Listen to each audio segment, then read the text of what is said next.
right. So another question that you might ask about a roller coaster like this is you might find well, let's pick on point C. At point C.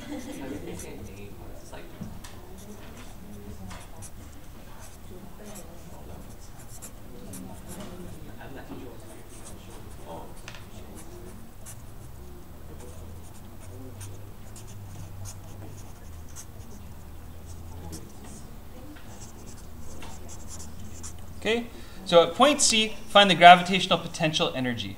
Now I'm going to bring back our diagram for a minute here so that we can have it on the screen. You have it on your paper,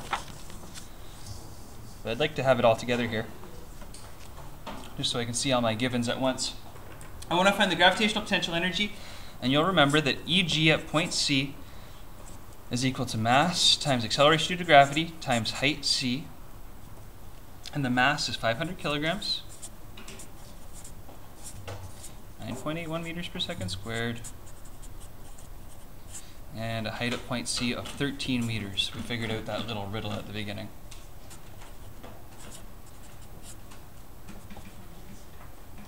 Okay, so 5 times 9.81 times 13. Yeah? 63,765 joules.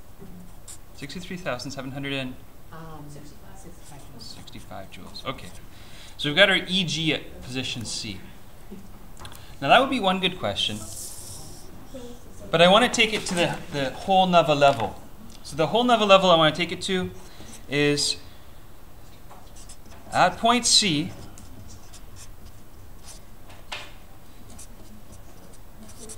find the kinetic energy.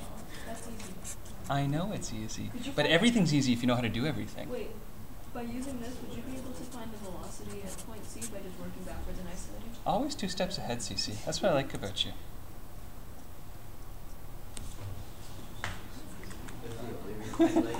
You should be a surgeon someday. I know what we should do.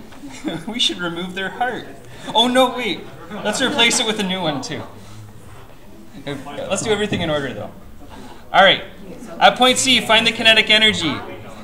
So what CC says is we're going to say that E total at point C is equal to gravitational potential energy at point C plus EK at point C. And if I want to get EK at point C, I can just do a little bit of isolating here. And I can say that EK at point C is equal to E total at point C minus E gravitational at point C. And we know a few things already. We know that the total mechanical energy, well, previously we calculated that the total mechanical energy, assuming that this is a 100% efficient roller coaster, which again, I admit, is probably not plausible at Canada's Wonderland, but probably a nice thing to assume if we don't want to introduce efficiency just yet. Don't worry, I'll introduce it. 98,162 joules minus what we just calculated, 63,765 joules. Oh, 0.5, sorry, I forgot to put in my 0.5. What's the kinetic energy at point C? I forgot the 0.5 as well. 34,300 and what? Okay. 0.5 joules. Well, there was a 0.5 attached to the total mechanical energy that we didn't part in. Oh, if you didn't put it in, put it in. Don't miss out on that. You get like 91,000. Well, I mean, the thing is, if you round it off to our original 3 sig figs, it doesn't make a whole lot of difference. 34,400 joules. Doesn't make a whole lot of difference in the end anyways. Now what CC suggested was, if we know the kinetic energy, let's find the speed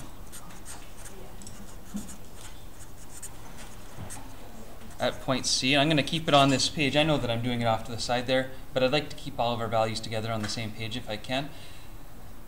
At point C, have you found it already? Yeah. Well, let me write out the formula first before you give me the answer. All right, so we're going to say that EK at point C is equal to 1/2 mvc squared. Isolating for VC, multiply both sides by 2 to get rid of the 1/2.